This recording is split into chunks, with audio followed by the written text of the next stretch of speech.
शफवाही इलाके में रहने वाला मोहम्मद अनवर आबी तबाही से मुतासिर सैलाब से कबल पुरसुकून जिंदगी गुजार रहा था। अब ये आलम है कि बच्चों को आने वाली सर्दी से बचाने के लिए परेशान है। बोल न्यूज़ की टीम पहुंची तो मोहम्मद अनवर ने अपनी रोदात सुनाई।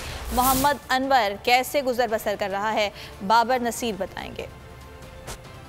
11 अफराद पर मुश्तमिल कुंबे का वाहिद कफील मोहम्मद अनवर, जो सैलाब से कबल पुरसुकून जिंदगी गुजार रहा था, मगर आबी रेले खेत खलियान समेत सब बहा ले गए। मोहम्मद अनवर बूढ़े बाप और बच्चों समेत बच गया, मगर जिंदगी का कुल सरमाया पानी की नजर हो गया। घर का ज्यादातर सामान सैलाब बहा ले गया, जो बचा उसमें गुजारा कैसे करें। मोहम्मद अनवर आने वाली सर्दियों से परेशान है कि बगैर छत सर्दियों में कैसे गुजारा होगा। हुकूमत को हम बोलते हैं ये कि हमको राशन का ज़रूरत भी अभी नहीं है, हमको मकान बना के देंगे। अभी तो पिछला महीना सर्दी का है, बाल बच्चे किधर करेंगे, इस्तांबुल में तो रिहाइश नहीं कर सकते हैं। मोहम्मद अनवर जैसे हजारों लोग अब भी हैं अपने अहलो अयाल के लिए गमज़दा कि कैसे जिएंगे, कैसे रहेंगे और कैसे अपने अहलो अयाल को जिंदा रखेंगे। कैमरामैन शाहजहान बलोच के साथ बाबर नसीर, बोल न्यूज़, बेला।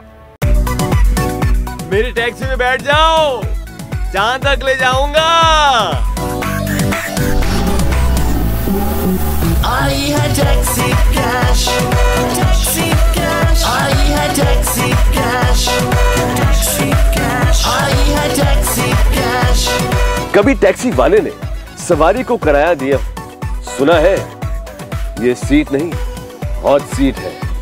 अब जिंदगी में करेंगे ऐश, क्योंकि आ गई है टैक्सी कैश। आई है टैक्सी कैश। सबसे ज्यादा व्यूज, सबसे ज्यादा रील्स और सबसे ज्यादा रेटिंग के साथ बोल अब भी नंबर 1 पोजीशन पर बरकरार। अगर आपको ये वीडियो पसंद आई तो लाइक पर क्लिक करें, सब्सक्राइब करें और बेल दबाएं ताकि कोई खबर रह न जाए।